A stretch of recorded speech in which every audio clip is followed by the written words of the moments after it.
First of all, I want to thank the St. Thomas More Society on behalf of the students and parents of Verbum Dei High School for their gift of $25,000 to the school.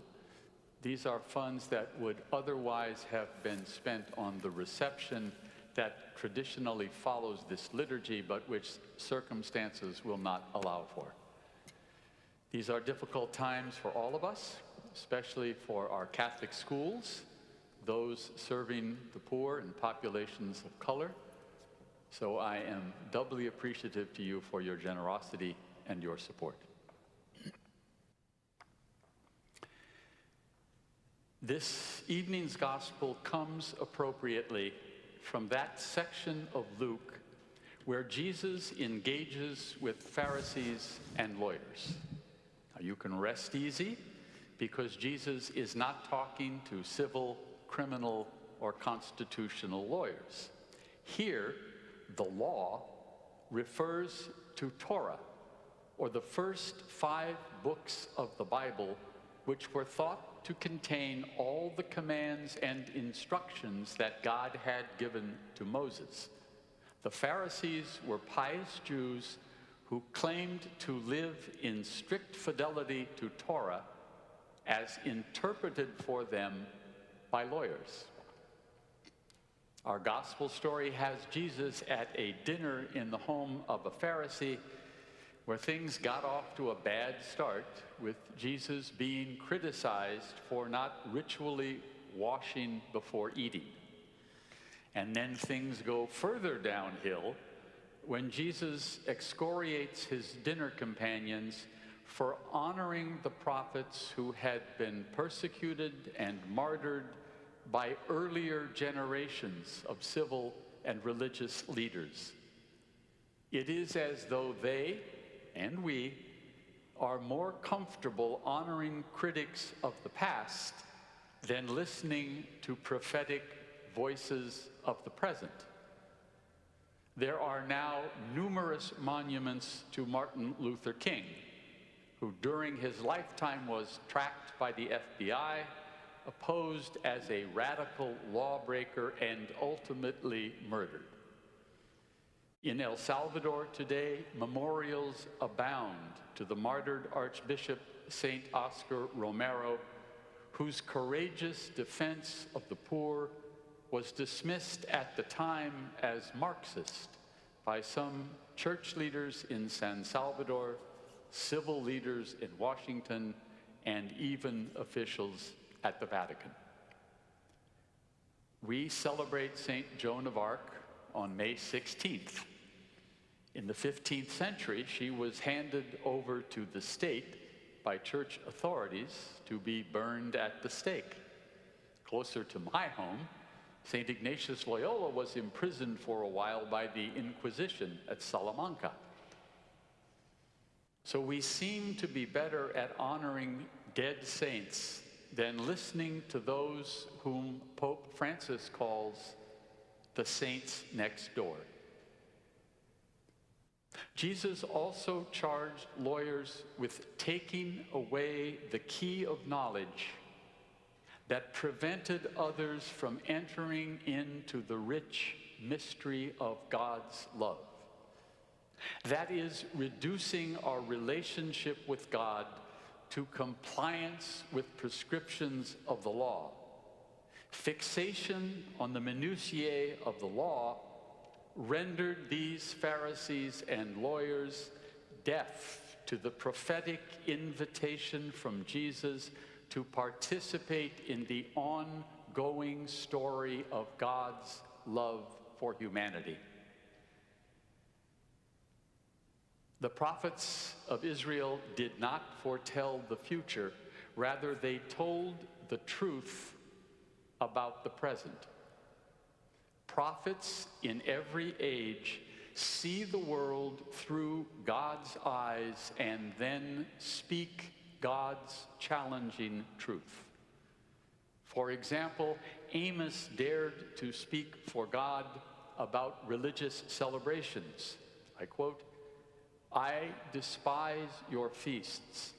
I do not look at your sacrifices of fat cattle.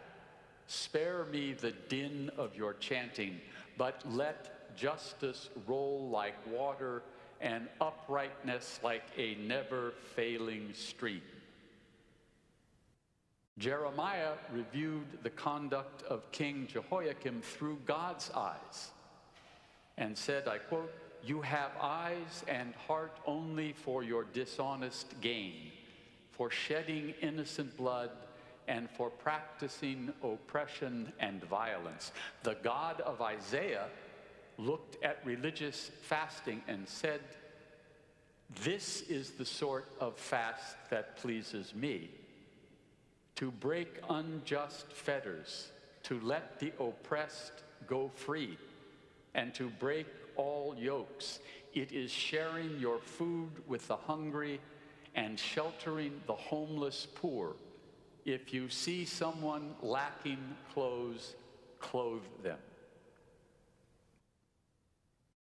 The yardstick by which God measures justice is not adherence to a legal code, whether canonical or civil, but our care for the least, the last, and the lowly. God calls us to view our world through the eyes of those at the bottom. God sees and hears the cries of the poor and invites us to do likewise, so that they may lead us into the kingdom of God. The justice of God is not that blindfolded lady with the balancing scales in her hand. The justice of God is an illiterate, barefoot Guatemalan campesina who, when asked which of her 7 children she loved most, scooped up a small disabled boy into her arms and said, "This one, because he needs me the most."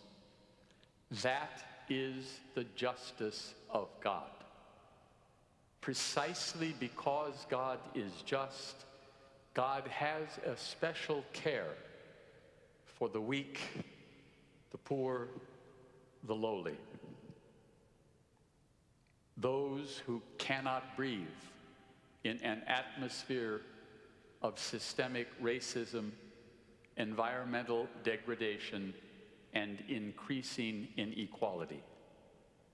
This current global pandemic, coupled with a contracting economy and horrendous fires, floods, and hurricanes, has had its most devastating, disproportionate impact on the poor and families of color.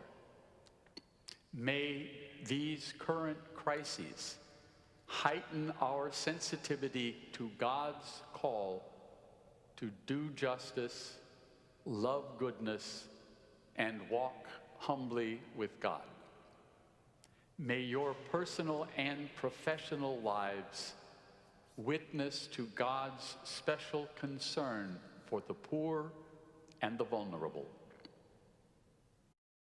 Pope St. John Paul II is a prophetic voice in our time.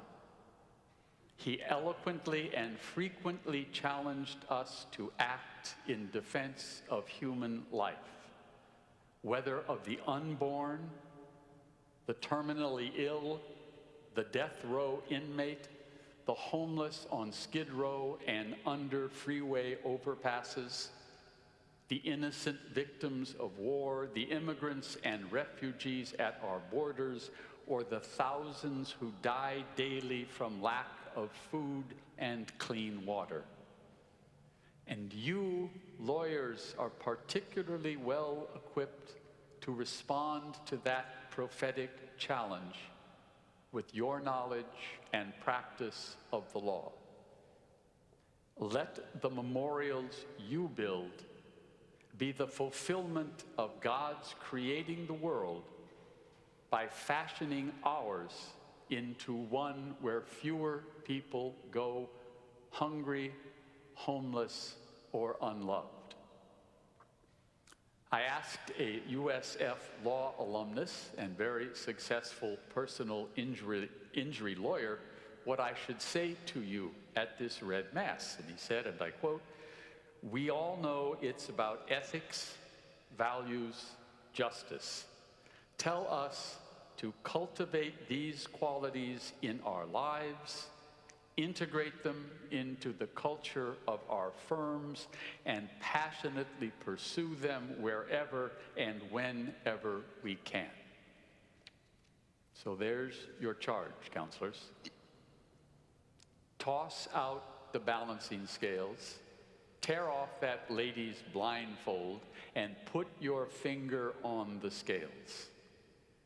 Let the sobbing mother at our border who speaks no English and whose child has been cruelly taken by her from federal agents touch your hearts. Look at our country now through God's eyes and put your knowledge and practice of the law, however you can, at the service of God's justice on behalf of those who need you most of all. Let your memorials be personal and professional lives that retell the story of God's preferential love for society's defenseless and downtrodden, for all of those who need us the most.